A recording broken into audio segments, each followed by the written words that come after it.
अगर आप भी मेडिकल स्टोर खोलने के बारे में सोच रहे हैं, मेडिकल स्टोर खोलने वाले हैं, तो आज की ये वीडियो प्रॉपर आपके लिए ही है।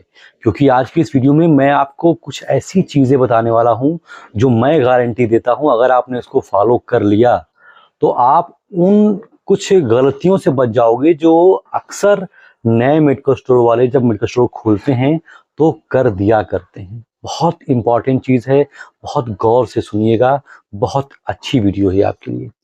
देखिए, आप मेडिकल स्टोर खोल रहे हैं तो आपका जो कस्टमर है वो आपसे हर हाल में क्वालिटी एक्सपेक्ट करता है। मतलब वो चाहता है कि अगर वो किसी मेडिकल स्टोर पर गया है तो उसे सही दवाइयाँ मिले, उसे जो दवा लिखी है पर्चे पर वही मिले और अच्छी क्वालिटी की दवा मिले। जो दवा वो खाए उस दवा से उस पेशेंट को आराम मिले, ये एक आम कस्टमर आपसे उम्मीद करता है। उससे घंटा फ़र्क नहीं पड़ता है कि आपने आज मेडिकल स्टोर खोला है, आप एकदम फ्रेशर हैं, या फिर आपका मेडिकल स्टोर 10 साल पुराना है। उसको मतलब है सिर्फ और सिर्फ रिजल्ट से, जो कि एक अकाट्य सत्य है। अब आप नया-नया मेडिकल स्टोर खोलेंगे तो गलतियाँ होने के चांसेस बहुत ज़्यादा होते हैं, क्योंकि नए मेडिकल स्टोरों को बहुत सारी चीज़ें नहीं पता होती हैं।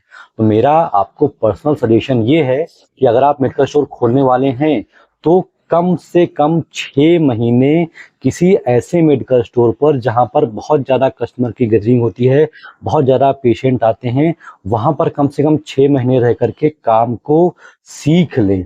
क्योंकि अगर आप बिना काम को सीखे अपना डायरेक्ट मेडिकल स्टोर खोलेंगे तो आप बहुत सारे जगह पर गच्चा खाएँगे, बहुत सारी समस्याएँ होंगी। मैं समझ सकता हूँ, बहुत सारे फार्मेसी के स्टूडेंट होते हैं तो सोचते हैं कि यार मैं एक फार्मेसी का स्टूडेंट हूँ, मैं खुद एक फार्मासिस्ट हूँ, मैं किसी के यहाँ क्यों नौकरी करने के लिए जाऊँ?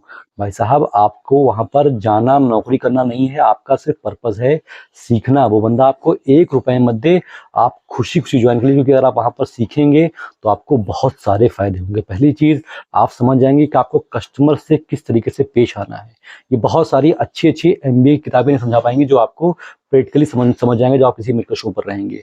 इसके अलावा आप डॉक्टर का पर्चा पढ़ना सीख जाएँगे। आपके दिमाग में बहुत सारी दवाओं के रेंज भर जाएँगे। इसके अलावा दवाइयाँ कैसे रखी आती हैं, कौन-सी दवाइयाँ फ्रिज में रहती हैं, कौन-सी दवाइयाँ कहाँ रहती हैं, ये सारी चीज़ें आप सीख जाएँगे। और मैं तो कहता हूँ कि अगर वो उसका दुकान का मालिक आपसे झाड़ू मारने के लिए बोल दे ना, तो आप खुशी-खुशी झाड़ू मार लीजिए। अगर आपसे बोले गत्ता काट दो, गत्ता भी काटिए। बस आपको वहाँ से 6 महीने लग कर के सीखना है, क्योंकि वो आपको अल्टीमेटली काम आने वाला है। और मैं तो कहता हूँ, आप 1000, 500, 2000 रुपए दे करके इसको दे करके सीखिए, क्योंकि ये सारी चीज़ें ऐसी हैं जो आपके बिज़नेस में बहुत ज़्यादा काम आने वाली है। उदाहरण के तौर पर, अगर आपको गाड़ी चलाना है, गाड़ी खरीदना है, तो पहले आप किसी और की जो है बाइक से या कार से उसको चलाना सीखें, उसके बाद ही कार खरीदें। क्योंकि अगर आप नई कार खरीद लेंगे बिना सीखे हुए तो 100% कहीं न कहीं ठोकेंगे और आपका नुकसान हो जाएगा।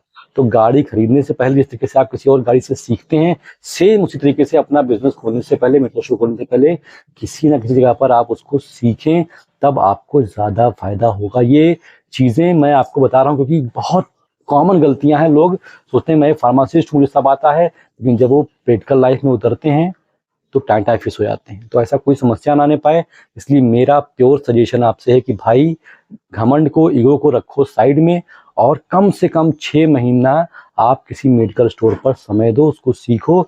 और जब आप सीख करके आओगे ना, तो आपका जो शुरुआती नर्वसनेस होता है, जो शुरुआती हिचकिचाहट होती है, जो आदमी समझ नहीं पाता है, वो सारी समस्या नहीं होंगी और कस्टमर को आप क्वालिटी शुरू से ही दे पाओगे। क्योंकि कस्टमर को अल्टीमेटली फ़र्क पड़ता है क्वालिटी से, रिज़ल्ट से। उसको घंटा फ़र्क नहीं पड़ता है कि आपकी दुकान एकदम नई है या फिर 10 साल पुरानी। आशा करता हूँ जो बात आपको समझाना चाहता था, वो बात आप तक क्लियरली पहुँच गई हो और आपको वीडियो अच्छी लगी। वीडियो अच्छी लगी तो लाइक कर दीजिए। ऐसी वीडियो और चाहते हैं तो इस चैनल को सब्सक्राइब करिए। फिलहाल अभी तक मेरे साथ इतने धैर्यपूर्ण रहने के लिए आप सभी का बहुत-बहुत शुक्रिया।